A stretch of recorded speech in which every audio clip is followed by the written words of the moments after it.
दोस्तों, चीनी नौसेना की तरफ से समुद्र में बढ़ती चुनौतियों के बीच भारतीय नेवी ने भी अपनी ताकत बढ़ानी शुरू कर दी है।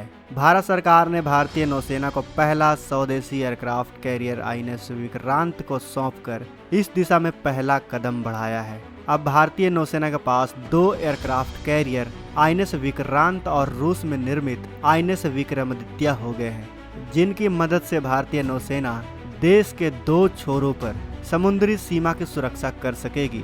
लेकिन अब भारत तीसरे एयरक्राफ्ट कैरियर की तरफ भी बढ़ चुका है। मीडिया रिपोर्ट्स की माने तो भारत का जो तीसरा एयरक्राफ्ट कैरियर होगा उसका नाम है आईएनएस विशाल। क्योंकि दोस्तों, किसी भी देश की नौसेना के लिए एयरक्राफ्ट कैरियर काफी जरूरी होते हैं, क्योंकि एयरक्राफ्ट कैरियर को आप समुद्र में तैरता हुआ एयरबेस भी कह सकते हैं। उनके डेक से लड़ाकू विमान उड़ान भरते हैं और लैंडिंग भी करते हैं। एक युद्धपोत से तकरीबन वो हर कार्रवाई की जा सकती है जो किसी एयरबेस से की जा सकती है। यानी एयरक्राफ्ट कैरियर की मदद से ग्राउंड अटैक किया जा सकता है, हवा से हवा में मार की जा सकती है, किसी शिप को तबाह किया जा सकता है। इसके अलावा एयरक्राफ्ट कैरियर से वो हर कार्रवाइयाँ की जा सकती है जो किसी एयरबेस से उतनी आसानी से नहीं की जा सकती, जैसे निगरानी, इंटेलिजेंस और समुद्र में हमले।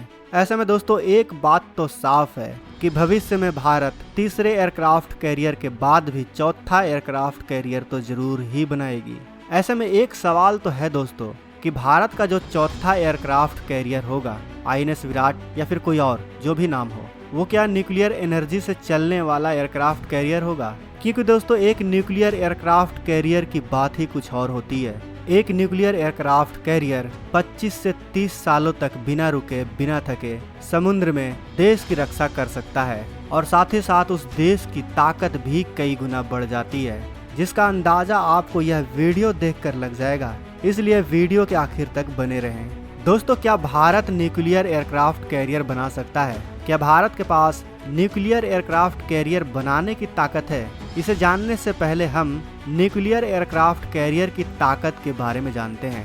आपको बता दो कि अभी सिर्फ 2 देश अमेरिका और फ्रांस के पास ये न्यूक्लियर पावर एयरक्राफ्ट कैरियर मौजूद है, जिसमें अमेरिका के पास 11 और फ्रांस के पास 1 न्यूक्लियर एयरक्राफ्ट कैरियर है। दरअसल दोस्तों, जो न्यूक्लियर एयरक्राफ्ट कैरियर होते हैं उनमें रेंज की कमी नहीं होती, क्योंकि न्यूक्लियर रिएक्टर से बनने वाली एनर्जी की मदद से आपको बार बार रीफ्यूलिंग के लिए बेस पर नहीं लौटना होता है। आपको पता होगा कि समुद्र में बार बार रिफ्यूलिंग करना काफी मुश्किल होता है। ऐसे में एयरक्राफ्ट कैरियर को रिफ्यूलिंग के लिए बेस में लौटना पड़ता है, जिसके वजह से एयरक्राफ्ट कैरियर की रेंज एक सीमित रह जाती है। वहीं न्यूक्लियर एयरक्राफ्ट कैरियर में 25 या उससे भी ज्यादा सालों तक रिफ्यूलिंग की कोई जरूरत नहीं होती, जिसके वजह से वह बिना रुके देश की सुरक्षा कर सकता है। इसके अलावा न्यूक्लियर पावर एयरक्राफ्ट कैरियर की ताकत उस पर तैनात लड़ाकू विमान, मिसाइल, रडार और नई तकनीकें भी बढ़ाती हैं। दोस्तों, आपको यह जानकर अपने देश पर गर्व होगा कि भारत के पास न्यूक्लियर एयरक्राफ्ट कैरियर बनाने की सभी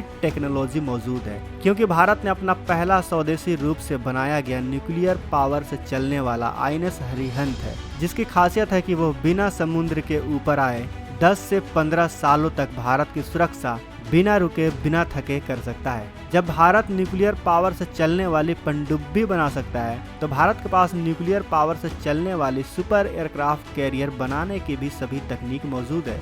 दोस्तों, हिंद महासागर में चीन की बढ़ती घुसपैठ और एयरक्राफ्ट कैरियर की संख्या भारत के लिए एक बड़ा खतरा है। चीन के पास मौजूदा समय में 3 एयरक्राफ्ट कैरियर हैं। वहीं चीन अब एक और न्यूक्लियर पावर से चलने वाली एयरक्राफ्ट कैरियर को भी बना रहा है। अब मान लीजिए कि आज चीनी नौसेना और भारतीय नौसेना युद्ध के मैदान में आमने सामने हो, क्योंकि युद्ध कब और कहां शुरू हो जाए यह किसी को भी नहीं पता रहता। ऐसे में मान लीजिए कि भारतीय नौसेना के एयरक्राफ्ट कैरियर में ज्यादा फ्यूल ना बचा हो, और ऐसे में युद्ध लड़ते लड़ते कुछ महीनों बाद भारत के दोनों एयरक्राफ्ट कैरियर में से एक एयरक्राफ्ट कैरियर का फ्यूल खत्म हो गया और उसे फ्यूल भरवाने के लिए बेस पर लौटना पड़ा, तो भारत एक एयरक्राफ्ट कैरियर की मदद से चीनी नौसेना का सामना कैसे करेगा?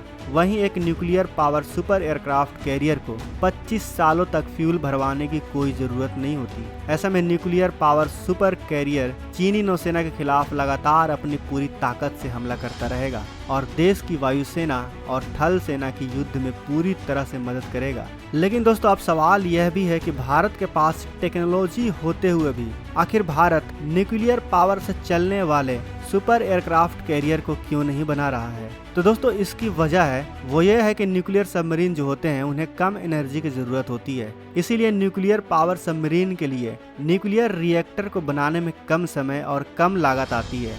लेकिन वहीं अगर हमें न्यूक्लियर पावर से एयरक्राफ्ट को चलाना है तो उसके लिए हमें बड़ा न्यूक्लियर रिएक्टर बनाना होगा, जिसमें काफी ज्यादा समय और लागत दोनों ही लगेगी। आसान भाषा में कहूँ तो भारत का जो INS विक्रांत बनाने में कम से कम 10 साल का समय लगा, तो वहीं हमें nuclear power super aircraft career को बनाने में तकरीबन 20 सालों का वक्त लग सकता है। अब मान लीजिए कि भारत को समय की दिक्कत नहीं है, फिर भी इन्हें बनाने के लिए जो सबसे ज्यादा जरूरी चीज है वो है पैसा। और भारत को सबसे पहले न्यूक्लियर रिएक्टर बनाना होगा, जिसे बनाने में पैसा तो खर्च होगा ही, साथ ही बाद में इसे समय समय पर मेंटेनेंस की भी जरूरत होगी, जिसमें इतना पैसा खर्चा होगा जितने में हम INS विक्रांत जैसा एक और एयरक्राफ्ट कैरियर बना सकते हैं। लेकिन दोस्तों फिर भी मान लीजिए कि अगर Bharat nuclear power super aircraft career बनाता है तो उसे कब तक पूरा कर लेगा? तो आपको बता दूं कि अमेरिका को एक न्यूक्लियर पावर कैरियर बनाने में तकरीबन 15 सालों का वक्त लगता है। जिस हिसाब से देखें तो भारत तकनीक के मामले में अमेरिका से पीछे है। अगर वहीं भारत एक न्यूक्लियर पावर सुपर कैरियर बनाता है तो उसे बनाने में भारत को 12 से 15 साल लगेंगे, जिसके बाद 3 से 5 साल इसे युद्ध के लिए पूरी तरह से तैयार करने में भी लगेंगे। अगर देखा जाए तो भारत एक न्यूक्लियर पावर सुपर कैरियर को 15 से 20 साल के अंदर बनाकर युद्ध के लिए तैयार कर सकता है। लेकिन दोस्तों भारत के सामने जो सबसे बड़ी दिक्कत है वो है पैसा और समय। लेकिन दोस्तों यहाँ पर हमारे लिए एक खुशी की बात भी है। हम सभी जानते हैं कि हमारा देश दिन ब दिन तरक्कियों की ऊंचाइयां चढ़ रहा है और हम धीरे धीरे डेवलपिंग नेशन से एक डेवलप नेशन की ओर बढ़ रहे हैं, जिसकी वजह से हम यह कह सकते हैं कि देश की हिफाजत के लिए पैसा कोई मायने नहीं रखता। और हम यह उम्मीद भी कर सकते हैं कि एक न एक दिन हमारे पास nuclear power super aircraft carrier जरूर होगा और वो दुश्मनों के छक्के छुड़ाने में माहिर होगा। दोस्तों वीडियो अच्छी लगी हो तो वीडियो को लाइक और अपने दोस्तों के साथ शेयर जरूर करें। अगर आप हमारे चैनल पर नए हैं और आपने अभी तक इस चैनल को सब्सक्राइब नहीं किया है तो इस चैनल को सब्सक्राइब जरूर करें। साथ ही बगल में जो बेल आइकन का बटन है उस पर ऑल पर भी क्लिक कर लें, ताकि हमारी कल की वीडियो को आप मिस ना कर सकें। मिलते हैं नेक्स्ट वीडियो में। जय हिंद, जय भारत। दोस्तों अगर आपको ये वीडियो पसंद आए तो वीडियो को लाइक करें, सब्सक्राइब करें और इस घंटे को बजाय ऑल प्रेस करें हमारी वीडियो सबसे पहले देखने के लिए।